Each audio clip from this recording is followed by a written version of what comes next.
16-17 वर्ष की किशोर अवस्था लड़कों के लिए काफ़ी बदलाहट भरी होती है। यह अवस्था बचपन और जवानी के बीच की होती है।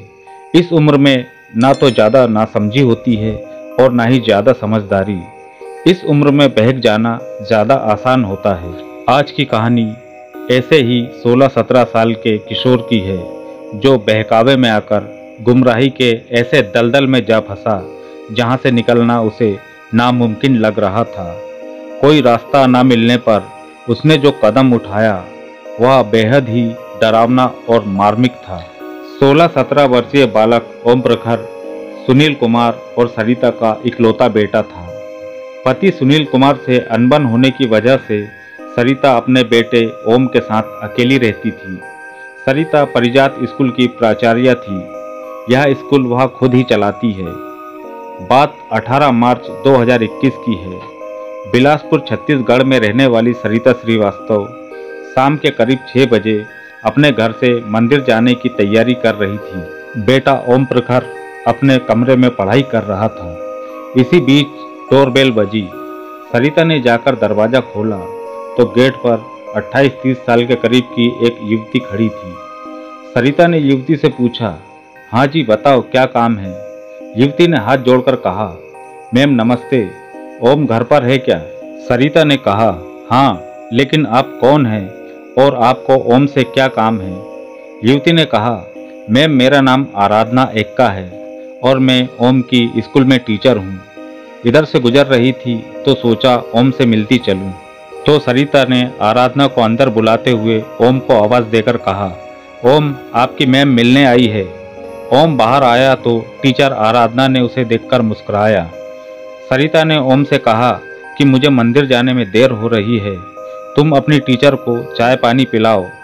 और आराधना से कहा, तुम दोनों बैठकर बातें करो, मैं मंदिर होकर आती हूँ। कहकर सरिता मंदिर के लिए निकल गई और ओम अपनी टीचर को अपने कमरे में ले गया। सरिता के घर से मंदिर काफ़ी दूर था, इसलिए सरिता को लौटने में रात के करीब 8 बज गए थे। घर का दरवाज़ा खुला देखकर सरिता को हैरानी हुई और ओम की लापरवाही पर गुस्सा भी आया। वह ओम को आवाज़ देते हुए घर के अंदर आई। ओम का कोई भी जवाब ना आने पर उसने ओम के कमरे में जाकर देखा तो उसके मुंह से चीख निकल गई। ओम अपने कमरे की छत में लगे पंखे के हुक से लटका हुआ था। उसकी समझ में कुछ नहीं आ रहा था तो उसने रोते हुए घर से बाहर आकर पड़ोसियों को आवाज़ लगाई। पड़ोसियों ने ओम को नीचे उतारा। ओम को फंदे से उतारने के बाद उसकी नब्ज देखी। उसकी सांसें अभी चल रही थी। उसे फौरन बिलासपुर के अपोलो हॉस्पिटल ले जाया गया, किंतु तब तक ओम दम तोड़ चुका था। डॉक्टरों ने उसे मृत घोषित कर दिया था। मामला सुसाइड का था, इसलिए अस्पताल वालों ने इसकी सूचना तोरवा थाना पुलिस को दी। पुलिस ने अस्पताल पहुंचकर लाश को पोस्टमार्टम के लिए कब्जे में ले लिया और सरिता से पूछताछ भी की। इसके बाद पुलिस रात के करीब 10 बजे देवरी खुर्द हाउसिंग बोर्ड स्थित सरिता के घर पहुंची और ओम का कमरा सील कर दिया। दूसरे दिन तोरवा थाना पुलिस ने लाश का पोस्टमार्टम कराया और एक पुलिस टीम ने सरिता के घर पहुंचकर ओम के कमरे की जांच की तो कमरे में पुलिस को ओम का मोबाइल फ़ोन स्टैंड पर लगा हुआ मिला। मोबाइल का डिजिटल कैमरा चालू था। पुलिस ने मोबाइल की जांच की तो उसमें ओम के फांसी लगाने का पूरा वीडियो मिला। फांसी लगाने की हर गतिविधि कैमरे में कैद हो चुकी थी। पुलिस ने मोबाइल फ़ोन जब्त कर लिया। पुलिस ने ओम की कॉपियां और किताबें भी चेक की, लेकिन कोई भी सुसाइड नोट नहीं मिला। उस कमरे में कोई भी और सबूत नहीं मिला। पुलिस ने सरिता श्रीवास्तव से पूछताछ की तो उसे भी कुछ पता नहीं था कि ओम ने क्यों आत्महत्या की थी। उसने मंदिर जाने से पहले ओम की टीचर आराधना के घर आने और मंदिर से वापस घर आने का सारा घटनाक्रम पुलिस को सुनाया। पुलिस ने ओम की आत्महत्या का मामला दर्ज कर लिया। ओम के जब्त किए गए मोबाइल फ़ोन में कुछ फोल्डर्स पर लॉक लगा हुआ था, तो उसे अनलॉक कराने के लिए पुलिस ने फ़ोन साइबर सेल में भेज दिया। पुलिस को मामला समझ नहीं आ रहा था कि आखिर ओम ने आत्महत्या क्यों की और फिर आत्महत्या का वीडियो क्यों बनाया। ओम प्रखर एक प्राइवेट स्कूल में 12वीं कक्षा का छात्र था। इसके अलावा एक इंस्टीट्यूट में कोचिंग भी कर रहा था। पुलिस की जांच शुरू थी। इसी बीच ओम के दोस्तों के मोबाइल फ़ोन में डिजिटल फॉर्मेट में कुछ सुसाइड नोट पहुँचे। इसकी जानकारी मिलने पर पुलिस ने सुसाइड नोट भी जब्त कर लिए। इन सुसाइड नोट्स पर ओम ने अपनी भावनाएं जाहिर की थी। लिखा था कि वह जीना चाहता है, अपने व अपनों के लिए कुछ करना चाहता है। पुलिस को एक कड़ी भी मिल गई थी जब सुसाइड नोट में ओम ने किसी लड़के का जिक्र करते हुए लिखा था कि वह उसका नंबर कभी ब्लॉक तो कभी अनब्लॉक कर देती है। उसने लिखा कि वह सुसाइड करके उस लड़की को दर्द पहुंचाना चाहता था। तब पुलिस को लगा कि यह मामला प्रेम प्रसंग का हो सकता है। इसी दौरान ओम के दोस्तों के पास उसके सुसाइड से जुड़े मैसेज आते रहे। सुसाइड से पहले ओम ने फ़ोन में 2-3 सुसाइड नोट रिकॉर्ड किए थे तथा अन्य मैसेज भी लिखे थे।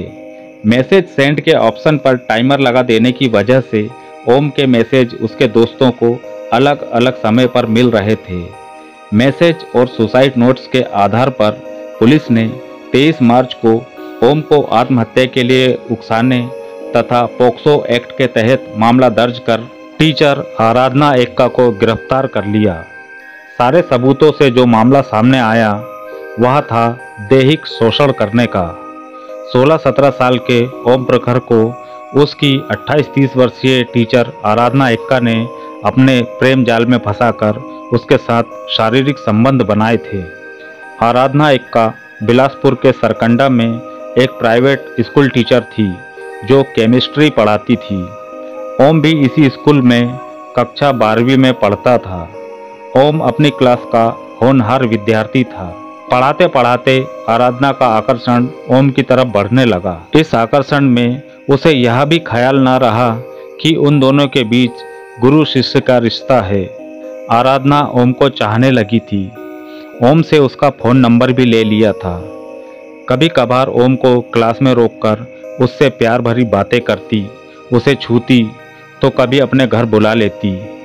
किशोरावस्था का ओम प्रेम प्यार के बारे में ज़्यादा कुछ नहीं जानता था, लेकिन आराधना का प्यार भरी बातें करना, उसके निजी अंगों को छूना और सहलाना ओम को अच्छा लगने लगा और विपरीत लिंग के आकर्षण के चलते ओम जल्दी ही आराधना के प्रेम जाल में फंस गया। आराधना उसका दैहिक शोषण करने लगी। ओम को अब आराधना से बेहद ही लगाव हो चुका था। अब ओम आराधना के बिना खुद को अधूरा समझता। इसी बीच आराधना का अपने स्कूल के एक शिक्षक से प्रेम प्रसंग शुरू हो गया। तब से धीरे धीरे आराधना ने ओम की तरफ ध्यान देना कम कर दिया। ओम जब आराधना को फ़ोन करता तो कई बार वह फ़ोन नहीं उठाती थी। इस बात से ओम को तकलीफ होती। ओम ने इस बात का पता किया, तब उसे मालूम हुआ कि आराधना का किसी टीचर से प्रेम प्रसंग चल रहा है। इसके बाद से ओम और ज़्यादा दुखी तथा परेशान हो गया। एक दिन आराधना ने ओम को बिलासपुर के एक शॉपिंग मॉल में बुलाया। ओम उससे मिलने पहुंचा और बातों बातों में उसने आराधना का फ़ोन ले लिया और नज़र बचाकर हैक कर लिया। इसके बाद आराधना जब भी अपने प्रेमी टीचर से बातें या मैसेज करती, उसका पता ओम को लग जाता। आराधना ने उसे धोखा दे दिया था। यह बात ओम को सहन नहीं हो रही थी, इसीलिए उसने 18 मार्च के दिन आराधना को अपने घर बुलाया था। उस दिन जब आराधना ओम के घर आई, तब उसकी मम्मी सरिता श्रीवास्तव मंदिर जा रही थी। माँ के मंदिर जाने के बाद ओम ने आराधना से पूछा कि उसने उसे धोखा क्यों दिया, तो आराधना उसके साथ बेरुखी से पेश आई और कहा कि वह अपनी मर्जी की मालिक है, जो चाहेगी वही करेगी। इस तरह की दिल तोड़ देने वाली बातें करके वह चली गई। आराधना की बातों से ओम के दिल पर गहरी चोट लगी और उसने आत्महत्या कर ली।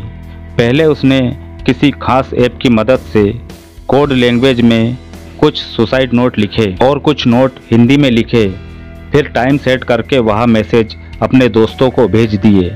इसके बाद ओम ने रस्सी का फंदा बनाया और छत पर लगे पंखे पर लटक कर आत्महत्या कर ली। पुलिस ने जब ओम का मोबाइल फ़ोन अनलॉक कराया तो उसमें कोड वर्ड में लिखा एक नोट मिला। एक्सपर्ट की मदद से जब उस नोट को डिकोड कराया गया तो वह सुसाइड नोट निकला, जिसमें एक जगह आराधना का जिक्र था। लिखा था कि उसे पता था कि मैं बेस्ट हूँ, लेकिन उसने मुझे बर्बाद कर दिया। मैं जिंदा रहना चाहता हूँ, अपने लिए, अपने घर वालों के लिए, जो मुझे प्यार करते हैं उनके लिए बहुत कुछ करना चाहता हूँ। मैं जिंदगियाँ बचाना चाहता हूँ, लेकिन मुझे कोई नहीं बचा सकता। आराधना की बेवफाई के बारे में यह भी लिखा कि वो अक्सर मुझे ब्लॉक कर देती थी और खुद की ज़रूरत पड़ने पर अनब्लॉक।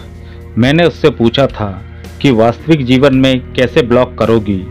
पहले उसने मुझे अपने प्यार के जाल में फंसाया, फिर जब मुझे उससे बेहद प्यार हो गया तो वो मुझे छोड़ने की बातें करने लगी। मैं मनाता था तो मान भी जाती थी, वहाँ मुझे इस्तेमाल करती थी। मैंने उसे सब कुछ दे दिया। पुलिस की पूछताछ में आराधना ने बताया कि ओम ही उसे परेशान करता था।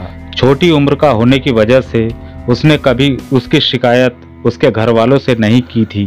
पुलिस ने आराधना को अदालत में पेश किया, जहां से उसे 24 मार्च को जेल भेज दिया गया। आराधना ने अपनी जिस्म की प्यास बुझाने के लिए कम उम्र के ओम का इस्तेमाल किया और फिर बेवफाई करके उसे आत्महत्या करने पर मजबूर कर दिया। इधर ओम की मां सरिता श्रीवास्तव पहले से ही पति से अलग रहती थी। अब बेटा ओम भी चला गया उसे अकेला छोड़कर, और इस तरह एक और जुर्म की कहानी का अंत हुआ। अंत में दोस्तों, हमारा मकसद आपका मनोरंजन करना नहीं, आपको जुर्म के प्रति जागरूक करने का है। अगर आपको हमारा यह प्रयास पसंद है तो हमें लाइक और सब्सक्राइब करें और कमेंट में अपनी अमूल्य राय ज़रूर दें।